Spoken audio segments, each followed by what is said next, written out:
시작하도록 할게요. 네, 곧 2기를 시작하려고 합니다. 2기를 곧 시작할 거고요. 이 1대1 인도자반은 1대1 제자 동반자를 인도해 주시는 분들이에요. 그러니까 여러분들 신앙의 여정 가운데 1대1 제자를 필요하신 분들은 저한테 연락 주시면 되겠고요. 신청하시면 좋겠습니다. 그러면 우리 이분들을 1대1로 매칭을 해드릴 거예요. 그러면 같이 15주 동안 하나씩 예수님의 제자가 되어가는 과정을 할 겁니다. 네, 그리고 그와 더불어서 인도자반 2기도 진행하도록 할 겁니다. 제가 여러분들 정말 도전해드리고 싶어요. 함께하면 좋겠습니다. 여러분, 사람은요 책을 통해서 많이 배웁니다. 그렇죠? 책 좋아하세요? 네. 안 좋아하시는 것 같아요. 목소리가 너무 작아갖고. 분명히 사람은 책을 통해서 많이 배워요. 그런데 저는 책보다 오히려 사람을 통해서 더 많이 배운다고 생각이 들어요. 그러니까 책도 중요하죠. 근데 책보다 우리가 만나는 사람들을 통해서 더 많이 배운다라고 생각이 듭니다. 예를 들어서 아이가 태어나서 걸음마를 하잖아요. 말을 배우잖아요. 그렇죠? 그리고 뭐 자신의 감정을 표현하고 이 모든 것들이 책을 통해서 배우지 않습니다. 누구를 통해서 배우죠? 부모를 통해서 배웁니다. 가장 곁에 있는 사람인 부모를 통해서 배워요.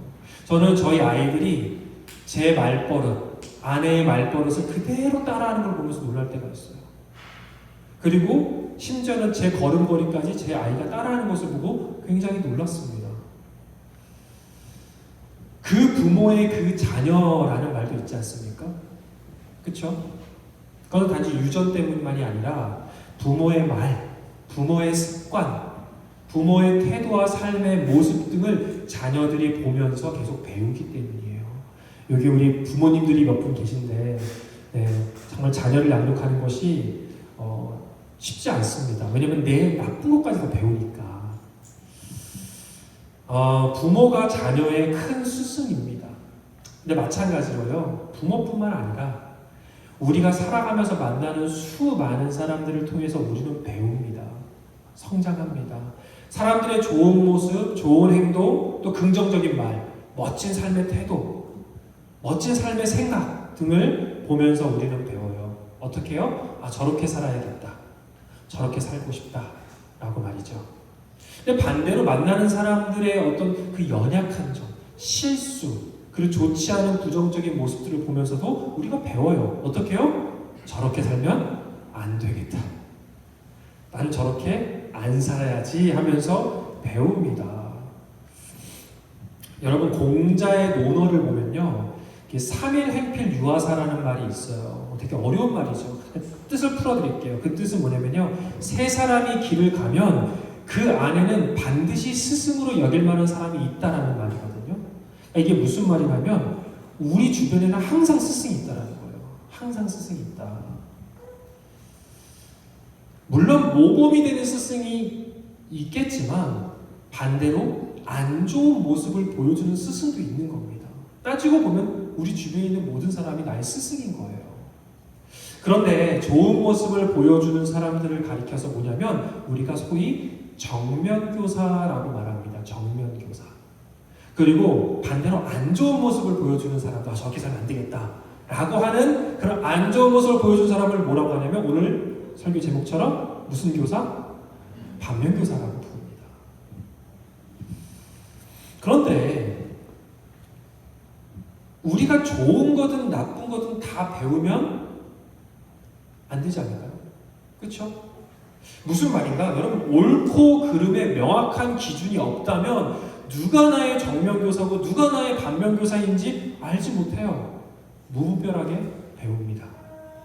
무분별하게 담습니다. 그래서 부모님들이 이런 말들을 좀 자주 하세요. 여러분도 자라면서 그런 얘기 들어보셨는지 모르겠지만 좋은 친구 만나라. 친구 잘 만나야 된다. 그런 말씀하시죠? 이 말의 뜻은 뭡니까? 혹시라도 나쁜 친구 만나서 나쁜 거 배울까봐 걱정하시는 거예요. 그런데 저는요, 무엇이 옳고 그른지 명확하게 기준을 가진 사람이라면 어떤 친구를 만나도요, 그 친구에게서 나쁜 것을 배우는 것이 아니라 오히려 그 친구가 나쁜 친구라고 한다면 반면교사 삼아서 오히려 올바른 길을 향해서 나아갈 수 있다고 생각합니다. 그러니까 내 자녀들 보고 너 좋은 친구 만나야 돼가 아니라 네가 좋은 친구가 되어줘야 돼가 맞는 거죠. 뿐만 아니라 여러분, 그 나쁜 친구가 있다고 쳐요. 근데 내가 오히려 정면교사가 되어서 그 친구의 정면교사가 되어서 오히려 친구를 바른 길로 인도해 줄 수 있는 선한 영향력을 끼칠 수 있는 사람이 되어야 하지 않습니까? 그게 뭐예요? 세상의 빛과 소금이 되는 겁니다. 우리 그리스도인들은 그러한 사람이 되어야 됩니다. 사랑하는 여러분, 우리가 하나님의 말씀이라는 명확한 기준이 있다면, 그 분명한 기준이 있다면 우리가 만나는 모든 사람들의 정면교사가 될 수 있습니다. 저는 여러분들이 살면서 만나는 모든 사람들에게 정면교사가 되어주시기를 축복합니다. 그리고 우리가 만나는 많은 사람들, 반면교사도 있을 테고요, 정면교사도 있을 거예요. 그 모든 사람들을 통해서 여러분들이 겸손하게 배울 수 있는 사람들, 그래서 성장할 수 있는 사람들이 되시기를 축복합니다. 여러분, 오늘 하나님께서 우리에게 주신 말씀, 우리가 함께 읽었던 말씀을 보면요, 우리에게 대표적인 반면교사들을 보여주고 있어요. 반면교사. 이렇게 살면 안 된다라는 반면교사들이 등장합니다. 오늘 말씀을 보면요, 우리가 저렇게 살면 안 되겠구나를 깨달아야 돼요. 그게 없으면 그냥 지나가는 겁니다. 말씀이. 그럼 한번 오늘 말씀 한번 살펴볼게요. 오늘 말씀의 주제는요, 헤롯과 세례 요한의 죽음에 대한 이야기예요. 헤롯과 세례 요한의 죽음. 헤롯이 세례 요한을 죽였습니다. 그런데 왜 죽였는가? 그 이유를 설명해주고 있는데요. 내용을 좀 한번 살펴보면요, 예수님의 소문이 퍼지기 시작했어요. 예수님의 놀라운 기적과 사역의 역사들을 막 소문이 나기 시작했어요. 그런데 그 소문이 나면서 어떤 소문이 났냐면, 세례 요한이 죽었는데 다시 살아난 거 아니냐, 예수님이 다시 살아난 세례 요한이 아니냐라는 소문이 퍼지기 시작했는데, 그 소문을 헤롯이 들은 거예요. 근데 누가 죽였어요? 세례 요한을? 헤롯이 죽였잖아요.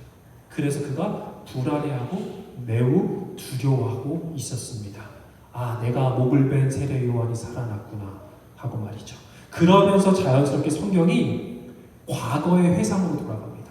과거에 어떤 일이 있었는가를 보여주고 있어요. 자, 과거에 어떤 일이 있었는가? 제가 말씀드릴게요. 함께 본문 17절, 18절의 말씀을 먼저 읽어보겠습니다. 자, 시작. 헤롯은 요한을 잡아오게 하여서 옥에 가둔 일이 있었다. 헤롯이 자기와 형제가 아닌 빌립의 아내 헤로디아 때문에 그렇게 했던 것이다. 헤롯이 그 여자를 아내로 맞았으므로 요한이 헤롯에게 형제의 아내를 차지하는 것은 옳지 않다고 말해왔기 때문이다. 여러분, 헤롯이 세례 요한을 죽이게 된 계기는 뭐냐면요, 세례 요한이 헤롯의 잘못된 적을 지적했기 때문이에요. 본문의 헤롯은 자신의 형제인 헤롯 빌립의 아내인 헤로디아와 결혼했습니다. 근데 세례 요한은 그거 잘못됐어 라고 얘기한 거예요. 근데 여러분, 여기서 좀 우리가 헤롯에 대해서 조금 정리할 필요가 있어요. 헤롯이 너무 많이 등장해요. 그렇죠? 성경에 보면 다 헤롯이래. 분명히 헤롯 죽었는데 또 등장하네? 이런 애들이 일어나요. 여기 본문에 나오는 사람은요, 헤롯 안디바 또는 안티파스라고 말합니다. 그리고 헤롯 이 안디바는 누구의 아내와 결혼하냐면 헤롯 빌립의 아내, 그러니까 이복 동생이거든요. 이복 동생 이와 결혼합니다. 헤롯 빌립이 있어요. 헤롯 안디바가 있어요. 근데 이 사람들은, 이 둘은 누구의 아들이냐면 헤롯 대왕의 아들이에요. 자, 헤롯 대왕은 누굴까요? 대왕이라는 거 보니까 뭔가 굉장히 큰일한 거 맞죠? 그렇죠? 굉장히 유명한 사람입니다. 누구나 아는. 자, 헤롯 대왕 누구? 맞아요. 예수님이 태어날 당시에 2살 미만의 사내 아이를 다 죽여라라고 명령했던 헤롯 있잖아요. 미치광이 헤롯. 그게 헤롯 대왕이에요. 그 아들들이 바로 헤롯 빌립, 헤롯 안디바. 그 아들들이 되게 많았어요. 근데 이들이 지금 얘기를 하고 있는 거예요. 자, 그럼 돌아와서 본문에 나오는 이 헤롯 안디바는 또한 어떤 일을 했냐면 예수님이 십자가에 못 박혔을 때, 못 박히기 전에 끌려가잖아요. 끌려가서 예수님을 신문했던 헤롯도 등장하지 않습니까? 그 사람이 또한 헤롯 안디바예요. 이해되죠? 그러니까 복음서에 지금 세례요한 죽이고 그리고 지금 뭡니까? 그 예수님을 신문했던 그 헤롯이 바로 헤롯 안디바라고 알고 계시면 되겠습니다. 그런데 이 헤롯 안디바가 아내가 있었어요, 이미. 그런데 헤로디아와 눈이 맞은 거예요. 자기 이복 동생의 아내와. 잘못했죠, 그렇죠? 그럼 어떻게 했냐? 현재 자기 아내를 내쫓았어요. 나빴죠. 이때 자매님들이 막 이거 올라와야 됩니다. 분노가 올라와야 되는데, 그래서 이거 잘못됐다라고 세례 요한이 지적한 거예요. 그때 당시 굉장히 영향력이 있었거든요, 세례 요한이. 그리고 레위기 20장 21절을 보면요, 지금 헤롯이 한 행동은 역겨운 짓이다라고 나와 있어요. 율법에서도 잘못됐다인 거죠. 자, 그러면 그렇게 해서 마음에 안 드는 이 세례 요한을 잡아 감옥에 가둔 거예요. 헤롯이 계속 소문을 계속 지적을 하니까 또 조용히 이러면서 데려온 거예요. 그런데 이 헤로디아가 진짜 악한 사람이거든요. 그러니까 헤로디아가 계략을 펴갖고 지금 이 세례 요한을 죽인 겁니다. 근데 그 결정은 헤롯이 내린 거고요. 자, 이게 이 이야기의 전부예요. 자, 그러면 첫 번째로 반면교사, 여기에 등장하는 반면교사인 헤롯에 대해서 조금 더 자세히 살펴보도록 하겠습니다. 여러분, 헤롯은 어떤 사람이었는가? 그는요, 자신의 정욕을 쫓아 살아가는 사람이었어요. 자신의 정욕, 자신의 욕심, 자신의 욕망을, 자신의 육신의 쾌락을 쫓는 사람이었어요. 그래서 그에게 옳고 그름은 중요하지 않았습니다. 무엇이 옳아? 무엇이 잘못됐어? 별로 중요하지 않아. 무엇이 나의 욕망을 채워줘? 무엇이 나의 욕심을 채워줘? 무엇이 나에게 이득이 돼? 이것만 쫓아간 사람이었다는 거예요. 이러한 사람들을 우리가 살아가는 세상에서 많이 만날 수 있습니다. 그렇죠? 많이 만날 수 있습니다. 그런데 여러분은 아니기를 바랍니다. 여러분은. 그런데 본문의 헤롯은요, 옳고 그름을 모르지 않았다는 거예요. 그러니까 이 행동이, 자신의 한 행동이 잘못되었다는 걸 알고 있었어요. 그리고 그에게 양심도 있었습니다. 그러나 그것보다 더 중요한 건 자신의 정욕이었어요. 함께 본문 20절의 말씀을 크게 읽어보겠습니다. 시작. 그것은 헤롯이 요한을 의롭고 성스러운 사람으로 알고 그를 두려워하며 보호해 주었고 또 그의 말을 들으면 몹시 괴로워하면서도 오히려 달게 들었기 때문이다. 헤롯은 무엇이 옳고 그른지 알고 있었기 때문에 세례 요한을 싫어하면서도 보호해 줬어요. 그런데 결국 왜 죽였나? 함께 본문 26절의 말씀도 함께 읽겠습니다. 시작. 왕은 마음이 몹시 괴로웠지만 맹세한 것과 거기에 함께 앉아있는 사람들 때문에 소녀가 달라는 것을 거절할 수 없었다.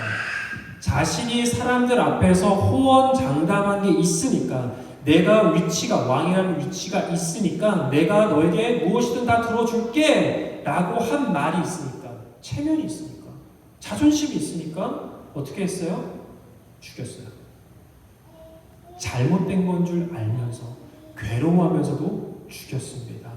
아닌 것을 알면서도 자신의 욕망과 욕심 때문에, 그리고 알량한 자존심과 위치 때문에 선량한 사람을 죽인 겁니다. 여러분, 예수님을 십자가에 못 박으라고 결정을 내린 사람 누굽니까? 본디오 빌라도. 본디오 빌라도도 자신의 권력욕 때문에, 인기 때문에 결국 아무 죄도 없는 예수님을 어떻게 했어요? 십자가에 못 박아 죽이라고 명령했습니다. 그리고 어떻게 됐습니까? 2000년이 지난 지금까지도 그리스도인들은 사도신경을 외우면서 본디오 빌라도에게 고난을 받으사 십자가에 못 박혀 죽으시고 2000년 동안 치욕적인 이름으로 불리고 있어요. 아니, 그 사람 그렇게 잘못한 게 큰가? 네, 큰 거예요. 예수님을 죽인 장본인이 된 겁니다. 왜? 예수님이 죄가 없는 걸 알면서도 어떻게 했어요? 십자가 못 박으라고 했잖아요. 옳고 그름보다 자신의 욕망과 욕심을 선택하는 이 어리석은 선택은 하나님이 분명히 판단하시고 그에 대해서 물으십니다. 여러분, 우리의 삶에서도 옳고 그름을 알면서 또 양심의 찔림이 있으면서도 나의 이익을 위해서, 또 손해가 두려워서 나의 욕심 때문에 적절하게 타협하고 잘못된 것에 대해서 혹시라도 눈 감은 적은 없습니까? 그 잘못된 것을 선택한 적은 없습니까? 동조한 적은 없습니까? 침묵한 적은 없습니까? 여러분, 우리가 살아가는 세상은요, 옳고 그름보다 자신의 욕망을 채우고 정욕을 쫓는 것을 당연하게 여깁니다. 그래서 어때요? 손해가 있어도, 불이익이 있어도 올바른 방법을 선택하고 올바른 길을 걸어가는 사람들에게 오히려 어떻게 하냐면 바보라고 얘기해요. 지 밖으로 자기가 챙겨야지 뭐하냐고 말합니다. 너만 깨끗하냐라고 말합니다. 고지식하다고 말해요. 그런데 여러분, 공의로운 하나님의 사랑으로 무엇이 옳은 걸까요? 무엇이 옳은 걸까요? 어떠한 사람이 하나님 앞에서 옳은 길을 가는 사람일까요? 여러분, 요즘에 굉장히 핫한 드라마죠. 여러분 아마 한 번쯤 보셨을 것 같은데, 폭삭 속았수다라는 드라마 보셨어요? 아직 안 보신 분이라면 굉장히 미디어를 금식하고 계신 거라고 생각하고 절제하고 계신 거라고 생각하는데 진짜 핫해요. 저도 봤습니다. 저도 봤는데 굉장히 감명 깊게 봤습니다. 배울 게 참 많은 드라마였어요. 그런데 거기에 드라마에서 어떤 인물이 나오냐면, 여러분이 대부분 아실 거라 생각해서 제가 뭐 다른 배경 설명을 안 할게요. 이 양관식이라는 인물이 등장해요. 다 안 보셨나 보다. 무슨 말씀하시는 거지 목사님? 이렇게 하는 지금 눈으로 저를 보고 계시는데, 이 양관식이라는 인물이 있어요. 근데 몰라도 괜찮아요. 근데 그 인물이 매우 정직하고요, 매우 성실하고 매우 올바르고 요행수를 부리지 않아요. 자신의 욕심이나 욕망을 쫓는 사람이 아니에요. 올바른 일을 쫓는 사람입니다. 그래서 배 선장임에도 불구하고 다른 선장들보다 돈을 못 버는 거예요. 몇십 년 동안 배 선장을 했는데 계속 형편이 어려워요. 근데 왜 그런가? 그래서 드라마에서 나오거든요. 이 양관식이라는 인물이 너무 정직한 거예요. 법이면 법 다 지키고 무슨 룰이란 걸 다 지키면서, 그러면서 다른 사람들은 계속 도와요. 다른 사람들의 피해가 가면 다 양보해요. 남을 돕는 게 있으면 발 벗고 나서서 자기의 손해가 있더라도 돕습니다. 그렇게 정직하고 옳은 일만 하니까 돈을 많이 벌지 못하는 거예요. 그런데 이 드라마의 양관식이라는 인물을 보면서 분명히요, 답답해하는 사람은 있을 것 같아요. 어떻게 저렇게 하면 답답해. 그런데 이 인물을 욕할 사람은 없다고 생각합니다. 왜 그럴까요? 오히려 그를 보면서 사람들은 그래, 저렇게 살아야 되지 않을까. 우리가 너무 때가 묻었구나. 우리가 옳은 길을 쫓아서 살아가야 하는데 우리가 너무 욕망을 쫓아서 살아가는 거 아닐까라는 생각을 하게 만든다는 거예요. 여러분, 세상은 욕심과 욕망을 취하는 것이 옳고 그름보다 중요하다고 말해요. 하지만 하나님께서는 하나님의 형상으로 우리를 창조하셨잖아요. 우리 안에 선한 양심이 있어요. 그 양심에 찔림이 있습니다. 여러분, 그럴 때 우리 어떻게 해야 됩니까? 옳은 길을 선택해야 되는 거예요. 하나님의 자녀는 하나님이 옳다고 하는 것을 선택하는 사람들입니다. 아무리 나에게 피해가 있고 아무리 나에게 손해가 있을지라도 하나님께서 기뻐하시는 그 정의의 길을, 정직의 길을 택하는 것이 바로 하나님의 사람이라고 믿습니다. 여러분, 성경의 대표적인 정면 교사인 사도 바울을 보면요, 빌립보서에서 뭐라고 하냐면, 오직 예수 그리스도를 아는 것 외에는 다른 모든 것을 다 배설물로 여긴다고 했어요. 배설물. 뭐예요, 배설물? 은가. 다 필요 없다라는 거, 다 쓸데없다라는 거예요. 예수 그리스도보다 중요한 거 없다라고 선언하는 겁니다. 예수 그리스도께서 나에게 말씀하신 것 외에는 다른 어떤 것이 더 우선될 수 없다라고 선언하는 거예요. 그래서 사도 바울은 그리스도 때문에 내가 모든 것을 잃어도 그리스도를 얻는 것이 가장 중요하다라고 말했습니다. 이게 예수의 사람 아니겠습니까? 사도 바울이 우리의 정면교사예요. 이렇게 따라가라고 우리에게 성경이 제시하고 있는 사도 바울이 정면교사입니다. 사도 바울은 그리스도를 얻는 것이 모든 것을 얻는 길이라고 말했습니다. 그리고 죽임을 당한 세례요한도 마찬가지예요. 자신에게 불이익이 올 줄 알면서, 이렇게 솔직히 감옥에 갇힐 줄 알면서 솔직히 왕을 욕했습니다. 그의 잘못을 지적합니다. 여러분, 이들이 바로 우리의 정면교사입니다. 여러분의 삶에서도 분명히 선택의 기로가 옵니다. 순간들이 찾아옵니다. 나의 욕심과 욕망을 쫓을까? 아니면 주님의 말씀을 쫓을까? 그때 여러분, 선한 양심을 쫓아서 또 성령님께서 말씀하시는, 우리 안에서 말씀하시는 그 말씀을 쫓아서 여러분, 생명의 길로 향해야 됩니다. 정의의 길을 향해야 됩니다. 하나님의 말씀, 축복의 길을 향해야 됩니다. 헤롯은 정욕을 선택하고 파멸의 길을 걸었어요. 사도 바울과 세례 요한은 그리스도를 선택하고 진리와 생명의 길을 걸어갔습니다. 여러분, 주님의 말씀을 쫓아가십시오. 그리스도를 따라가는 것이 여러분에게 가장 복되고 중요한 일입니다. 우리 양옆에 있는 분들에게 축복할까요? 그리스도를 따라갑시다. 그리스도를 따라갑시다. 그리고 뿐만 아니라 여러분, 우리 안에 예수 그리스도가 굳건하게 있지 않으면, 그 말씀이 우리 안에 굳건하게 세어 있지 않으면요, 여러분, 우리는요 이리저리 흔들리는 갈대와 같은 사람이 됩니다. 갈대와 같은 사람. 여러분, 헤롯이 그랬어요. 본문 14절에서 16절을 보면요, 헤롯 안에 분명한 진리가 없기 때문에, 물론 자기가 잘못한 게 있겠죠. 그렇지만 그 안에 진리가 없기 때문에 이 소문 저 소문이 계속 휘둘리는 거예요, 사람이. 여러분, 이 소문들이 진실이 하나도 없어요. 다 거짓입니다. 무슨 소문이었어요? 성경에 나온 게 세례 요한이 부활해서 예수님이 되었다. 예수님이 엘리야다. 예수님이 옛 예언자와 같은 그냥 예언자다. 다 틀린 소문이에요. 전부 다 거짓 소문이에요. 그런데 중심이 견고하지 않은 사람은요, 흔들려요. 이 사람이 말하면 저리 흔들리고, 저 사람이 말하면 저리 흔들리면서 갈대와 같은 삶을 사는 겁니다. 그러나 성경은 여러분 말합니다. 함께 이사야서 26장 3절의 말씀 함께 읽어볼게요. 시작. 주께서 심지가 견고한 자를 평강하도록 지키시리니 이는 그가 주를 신뢰함이니이다. 여러분, 그 안에 진리가 명확한 사람, 예수 그리스도라는 심지가 굳은 사람은 어떻게 된다고요? 평안하대요. 평안하고 평안할 것이에요.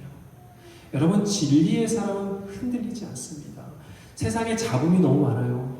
이 말 나오고 저 말 나오고 이리 말하고 저리 말하는 것들에 대해서 우리가 막 휘둘립니다. 근데 진리의 사람은 별로 흔들리지 않아요. 왜요? 그냥 예수님만 따라가면 되거든요. 하나님의 부르심만 따라가면 되거든요. 거짓 소문, 거짓말에 흔들리지 않습니다. 주변 사람들이 뭐라고 해도 하나님의 뜻과 말씀을 신실하고 담대하게 따라가는 저와 여러분 되기를 축복합니다. 여러분, 이단 신천지가 교회 안에 와서 어떤 일들을 하는지 아세요? 가장 첫 번째 하는 일이 바로 이간질입니다. 이간질. 성도들 사이에 관계를 깨요. 목사와 성도들 간의 관계를 깹니다. 계속 이간질을 합니다. 그런데 심지가 견고한 사람은 어떨까요? 그 얘기를 들으면, 그러면 당신이 지금 말하는 그 말은 공동체를 깨뜨리고 성도들의 하나됨을 깨뜨리는 일입니다. 그래서 하나님께서 기뻐하시지 않아요 라고 말할 수 있는 게 바로 심지가 견고한 사람인 거예요. 그래요? 나 몰랐네.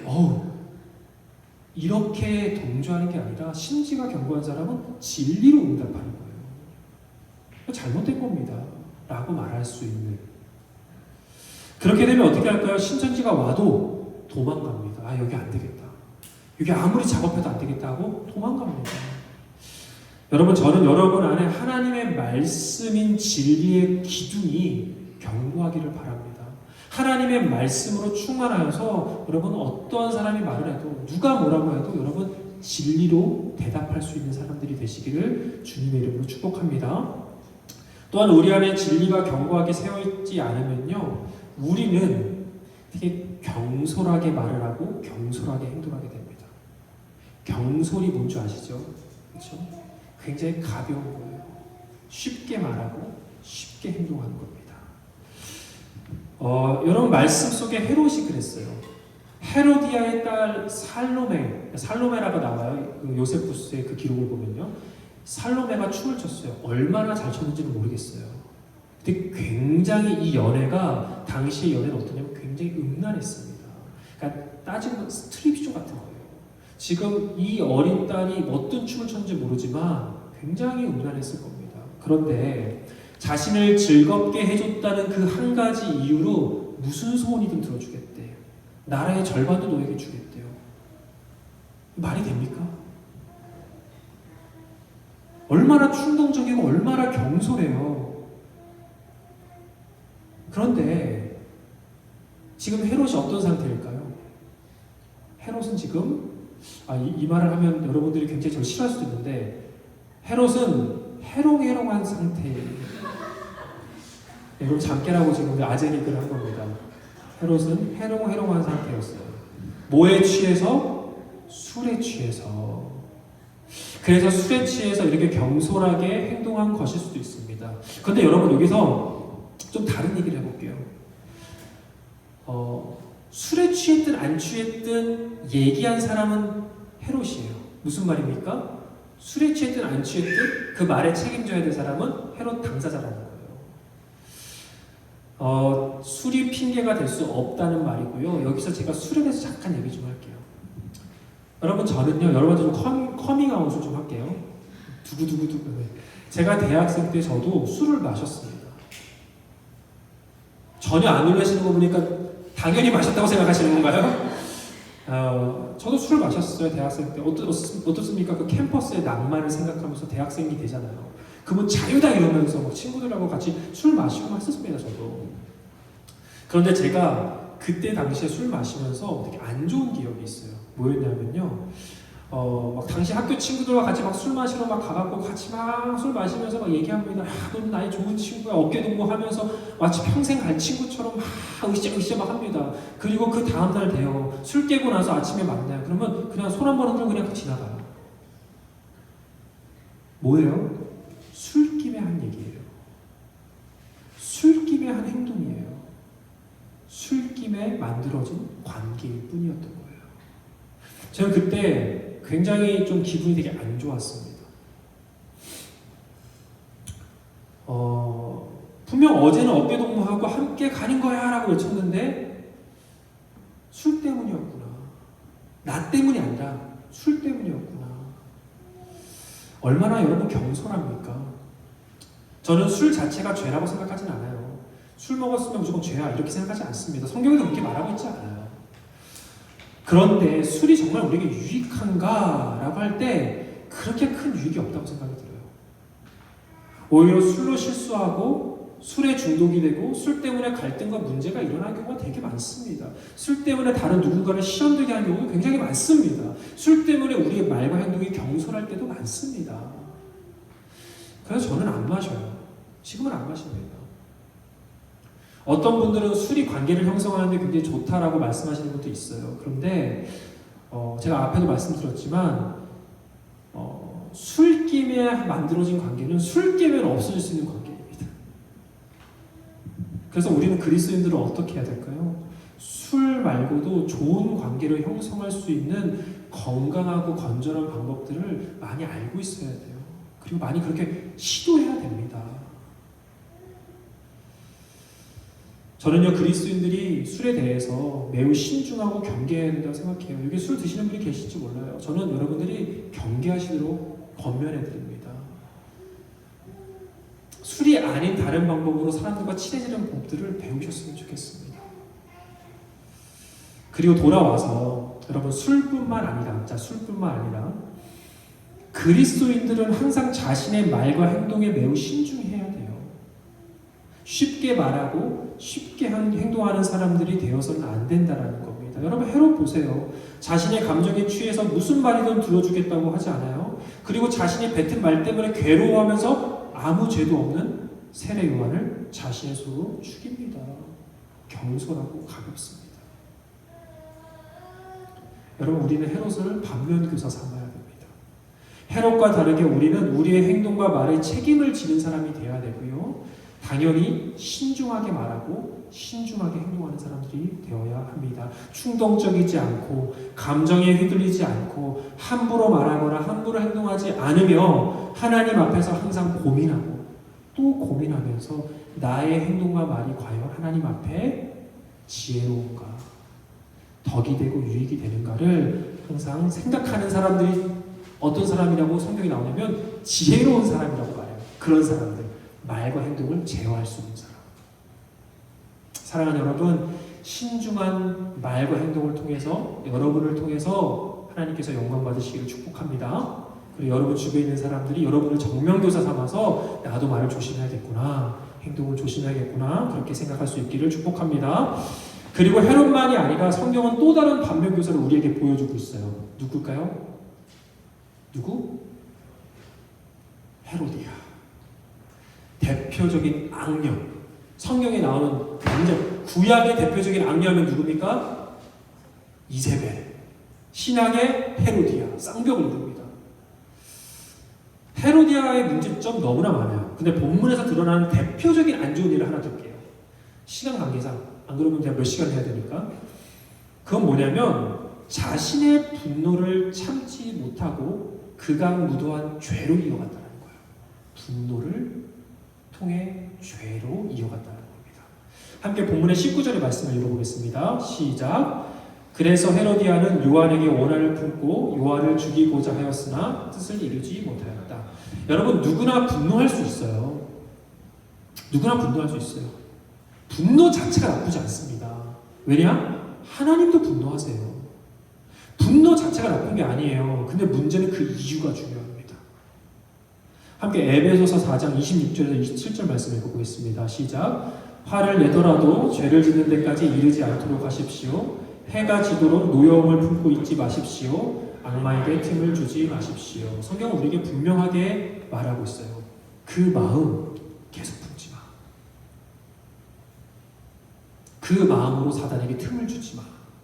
그 마음으로 죄를 짓지 마라고 분명하게 우리에게 권면합니다. 그런데 헤로디가 어땠어요? 분노의 감정을 키우고 더 키워서 전략을 짜죠. 그리고 악한 행동으로 옮깁니다. 사단에게 완전히 마음을 빼앗긴 겁니다. 결국 여러분, 헤로디아가 분노한 이유 자체도 잘못되었지만 결국 악행으로 옮겼던 것은 완전히 다른 문제입니다. 여러분, 우리가 화가 날 때가 있어요. 분노할 때가 있습니다. 그 분노의 감정은 여러분 사실 자연스러운 거예요. 근데 그 분노의 감정을 품고 사단에게 여러분의 생각과 마음을 빼앗기지 않도록 주의하셔야 됩니다. 성경은 뭐라고 말할까요? 우리에게 그 분노의 감정을 어떻게 해결하라고 말할까요? 하나님께 가져가라고 말합니다. 대표적인 우리의 정면교사 누굽니까? 다윗이 있습니다.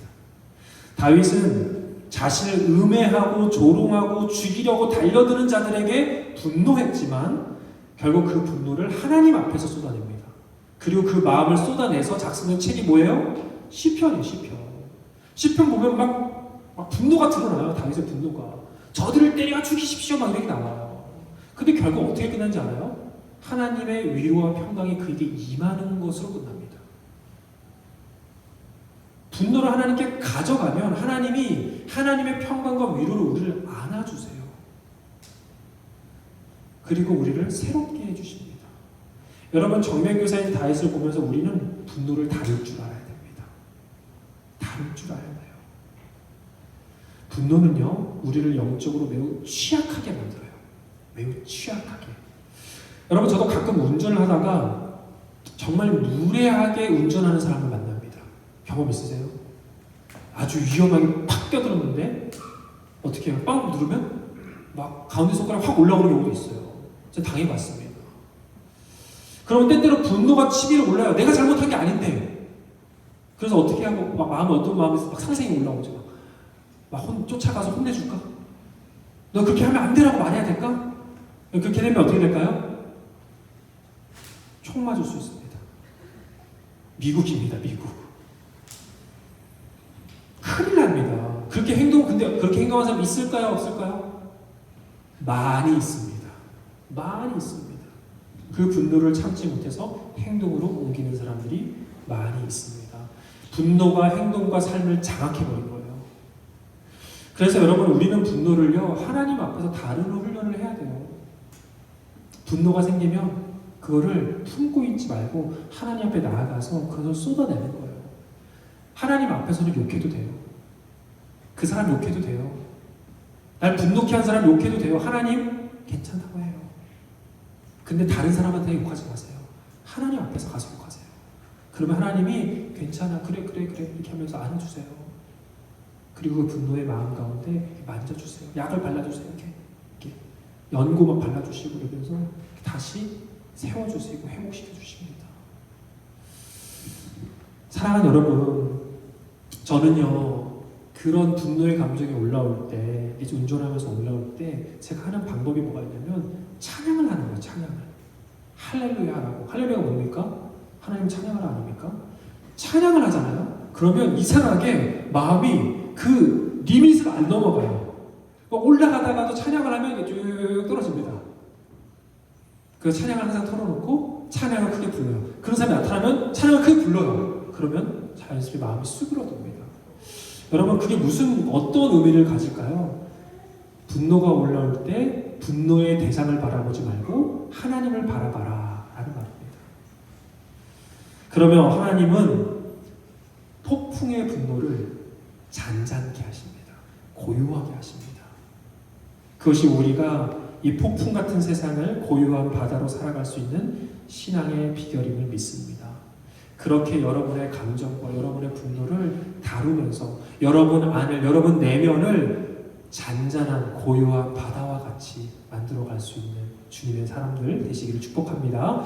자, 말씀을 정리합니다. 오늘 우리는 헤롯과 헤로디아라는 반면 교사를 만났습니다. 그리고 사도 바울과 세례 요한, 다윗이라는 정면 교사를 함께 살펴보았어요. 여러분, 이들을 통해서 우리가 굳건한 진리의 기준을 가진 세상을, 그 기준으로 세상을 바라보고 또 세상 가운데 나아가는 하나님의 사람들로 성장할 수 있기를 소망합니다. 나아가 우리 자신이 다른 이들의 정면교사가 되어서 우리를 통해서 다른 사람들이 진리를 볼 수 있기를 바랍니다. 다른 사람들이 우리를 보면서 옳은 길로, 바른 길로 갈 수 있기를 주님의 이름으로 축복합니다. 네, 함께 기도하겠습니다.